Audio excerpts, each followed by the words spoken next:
What's up, y'all? It's your man B. I am the brand once again. About to rap to y'all today about this little debate I was having earlier. Of course, it's on the origins of Egypt and stuff like that. But let's rap real quick.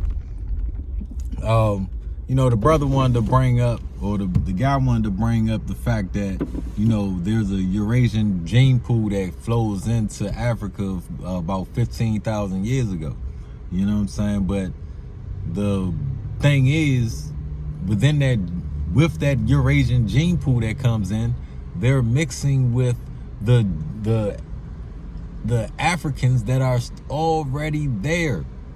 They're mixing with the Africans that are already there. And then it's so little gene pool of Eurasian gene pool at that time that it shows that in during the Nakada pre-dynastic period of the Nakada civilizations, that there wasn't no significant Near East influence until the Nakada 3 period. You know what I'm saying? So you got to look at that. People were coming back into Africa, yes, but not in droves like people think. You feel me? So there's no denying that ancient Egyptians, a lot of them were mixed, especially the people in the Delta region. You feel me? But the thing is, it was settled and originated by Africans, Nilotic Africans. You see, we gotta understand that the E haplogroup, DNA genetic haplogroup, is originated in Africa. You feel me? And it moved out of Africa and into other areas and then came back. So we gotta understand this. And even though genetics may link, Egypt to the Near East of the Levant and everything, I can guarantee you, if you break it down to just the indigenous groups of each area, you will find that indigenous Africans have more closely related similarities and traditions and customs than those of people outside of Africa with that of ancient Egypt. Meaning, in ancient Egypt, a lot of the traditions and customs, like, for instance, just to throw one out there, wearing the collar. You find this throughout Africa to this day. The beaded collar, you find that all throughout Africa to this day, but you don't find it outside of Africa. Cattle culture.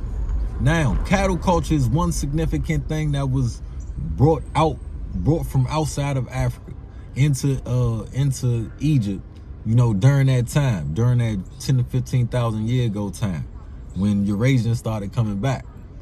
That is one of the only significant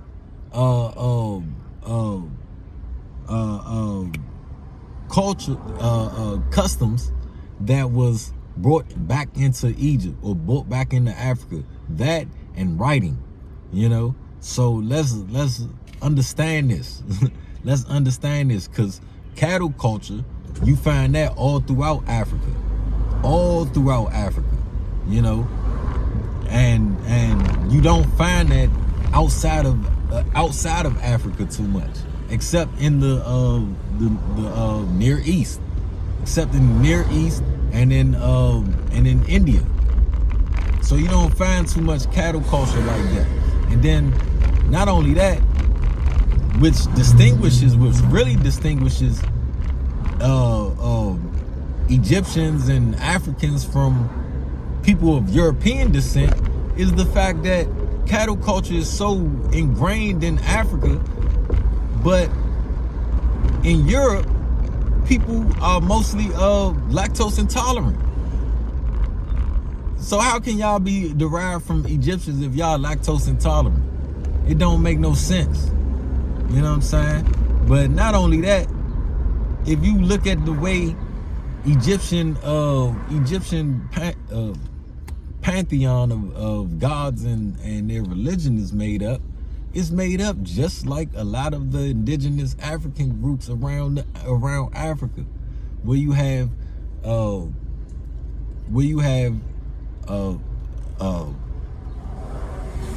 what is it, like an Ogdoad, or I don't know exactly how to pronounce it, but you have an Ogdoad like presence that give birth to the creator God, that then, you know, that creator God gives birth to, you know, the several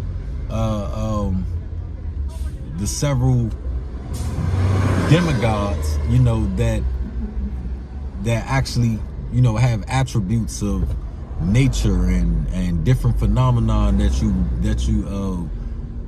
you observe or experience throughout in your life, that, you know, that really explains a lot of scientific concepts and a lot of philosophical concepts.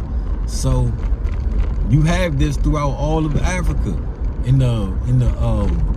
You have this in the Kikuyu tribe in East Africa, and you have this in the Dogon of West Africa.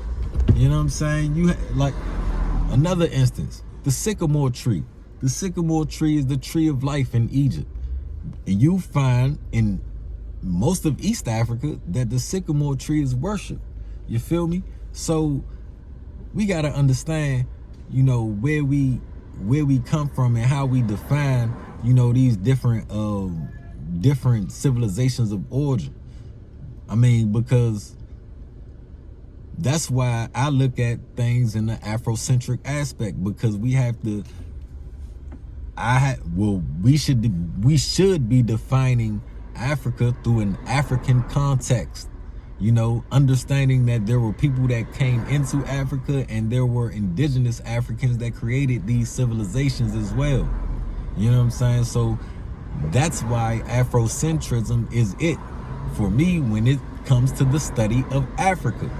You know what I'm saying? We have to learn from Africans, read African accounts, and look at it from an African context, just like we do Europe, just like we do the Near East, just like we do Asia. You feel me? So I ain't gonna wrap y'all up too much. I went over 5 minutes. And you know, people walking around, I don't want them to, you know, see me rapping and all that, you know, getting all excited on this joint, you know, but it's your man B. I'm the Brand, and I'm out. Peace.